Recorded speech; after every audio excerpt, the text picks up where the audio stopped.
Thor is directed by Kenneth Branagh and stars Chris Hemsworth, Tom Hiddleston, Natalie Portman and Anthony Hopkins, the story of the Nordic god of thunder. Thor is the story of the Nordic god of thunder who, after committing a reckless and arrogant act, is cast out of his homeworld Asgard down to Earth. There he meets a young woman named Jane Foster and her friends, who take him in and try to adjust him to Earth while he is in exile. Meanwhile, Loki, Thor's brother, is scheming to become king of Asgard and is doing everything he can to make sure that happens, including stopping Thor himself, his own brother. Chris Hemsworth was flawless as Thor. He really was able to portray this being who was godlike, and when he is on Earth, you can see Thor is a clearly fish out of water, and the type of story works super well for this movie. Chris Hemsworth was able to provide a lot of comedy to the role, which was a really refreshing characteristic which I did not expect, and overall the movie is one of the funniest movies in the MCU, as you can see with this clip I have inserted, to really show the comedy because it's really funny and it's just great. I have to show you this clip.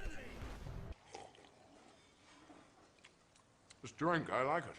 I know, it's great, right? Another!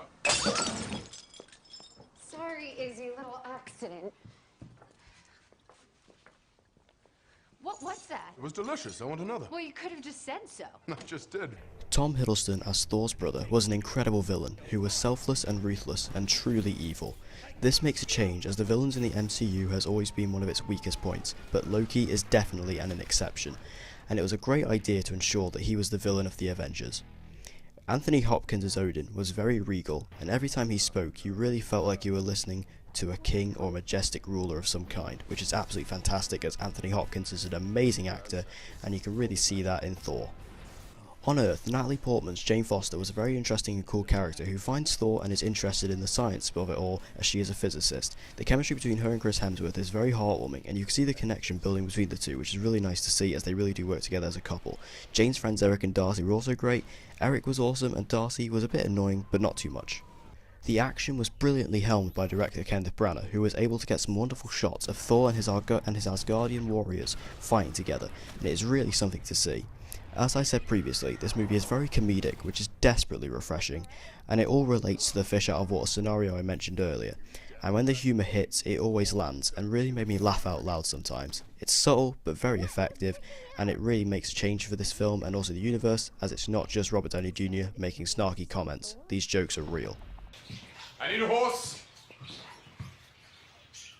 We don't have horses, just dogs, cats, birds. And give me one of those large enough to ride. Overall, I really enjoyed my time with Thor, and I think that this film was done super well considering how Thor is one of the most difficult of the Avengers to put into practice, but they pulled it off really well. Thor is definitely 100% worth your time and one of the best Marvel movies in Phase 1, and it's just extremely enjoyable. With subtle references to the future with Agent Coulson having a much larger role and Hawkeye making an appearance, it's all awesome stuff. With that said, I have to give Thor the role of a B+ due to its comedic effects and just how overall great it was pulled off.